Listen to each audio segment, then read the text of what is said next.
Alternating series का एक नया क्वेश्चन है। सीरीज दे रखी है हमारे पास। यहाँ से हम सबसे पहले क्या निकालेंगे, यूएन निकालेंगे। यूएन क्या आ जाएगी, -1 की पावर n-1, 1/n, क्योंकि 1 2 3 4 n मतलब कहां तक जा रहा है, n तक। ऑल्टरनेटिंग सीरीज, यहाँ पर ऑल्टरनेटिंग सीरीज दे रखी है कैसे, वन माइनस, मतलब एक प्लस साइन है, एक माइनस साइन है, एक प्लस साइन है, एक माइनस साइन है। इट मींस ये ऑल्टरनेटिंग सीरीज का क्वेश्चन है। अब यहाँ से सबसे पहले हम क्या निकालेंगे, यूएन निकालेंगे, क्योंकि ऑल्टरनेटिंग सीरीज में कन्वर्जेंस है या डाइवर्जेंस है, इसके लिए हमें दो कंडीशन चेक करनी है। First condition, limit n tends to infinity पर यूएन इज इक्वल टू 0 आना चाहिए, और सेकंड कंडीशन के अकॉर्डिंगली यूएन का मॉड ग्रेटर होना चाहिए यूएन प्लस 1 के मॉड से। तो फर्स्ट कंडीशन के अकॉर्डिंगली हमें सबसे पहले यूएन निकालना है। यूएन क्या आ जाएगा, -1 की पावर n-1 और 1/n आ जाएगा, क्योंकि 1 2 3 4 कहां तक जा रहा है, n तक जा रहा है। तो ये आ गया यूएन की value. Limit n tends to infinity पर यूएन क्या आ जाएगा, 1/∞, इट मीन 0। तो फर्स्ट कंडीशन फुलफिल हो गई है। सेकंड कंडीशन के अकॉर्डिंगली यूएन का मॉड ग्रेटर होना चाहिए यूएन प्लस 1 के मॉड से। तो यूएन का मॉड, इस पे अगर हम मॉड अप्लाई करते हैं तो माइनस मॉड के अंदर एब्जॉर्ब हो जाता है, तो सिर्फ 1/n आएगा। यूएन के मॉड से हम यूएन प्लस 1 का मॉड इजीली निकाल सकते हैं। वो क्या आ जाएगा, 1/n+1, n की जगह n+1 को रिप्लेस कर दिया। फिर हम देख सकते हैं कि यहाँ पर इंक्रीमेंट हो रहा है डिनोमिनेटर में। इंक्रीमेंट अगर डिनोमिनेटर में हो रहा है, इसका मतलब डिक्रीमेंट हो रहा है इस टर्म के अंदर।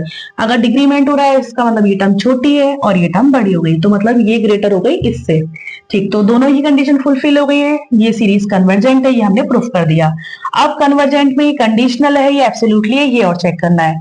तो कैसे चेक करेंगे, हमें पता है कंडीशन क्या होती है। अगर u1 u2 u3 इन तीनों का सम, ये सीरीज जो है कन्वर्जेंट हो और इसके साथ इसका मॉड भी कन्वर्जेंट आ जाए, तो ये एब्सोल्युटली होता है, अदरवाइज ये क्या हो जाएगा, कंडीशनल हो जाएगा।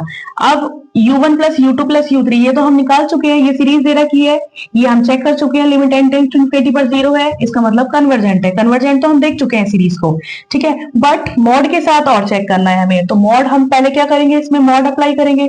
मॉड अप्लाई करेंगे तो सब प्लस प्लस प्लस हो जाएगा। अगर ये सारी टर्म्स प्लस में हो गई हैं, तो ये कहां तक जा रही है, n तक जा रही है, 1/n आ गया। सिंपल सीरीज हो गई अब ये। तो अब हम क्या करेंगे, इसके अंदर p सीरीज लगाएंगे, p सीरीज से इसे कंपेयर करेंगे। p सीरीज से अगर कंपेयर करेंगे तो यहाँ पर p की वैल्यू क्या दे रखी है, 1/n। p की पावर क्या है, 1, मतलब n की पावर क्या है, 1, तो मतलब p की वैल्यू क्या आ जाएगी, 1। अगर p की वैल्यू 1 है तो इसका मतलब ये क्या हो जाएगी, डाइवर्जेंट। मतलब ये सीरीज डाइवर्जेंट दे रखी है। और ऑल्टरनेटिंग सीरीज जो है, मतलब ऑल्टरनेटिंग सीरीज क्या देखी थी हमने, कन्वर्जेंट, क्योंकि यूएन के आगे था 0।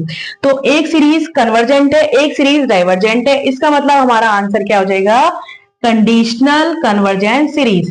Convergent series plus divergent series equals to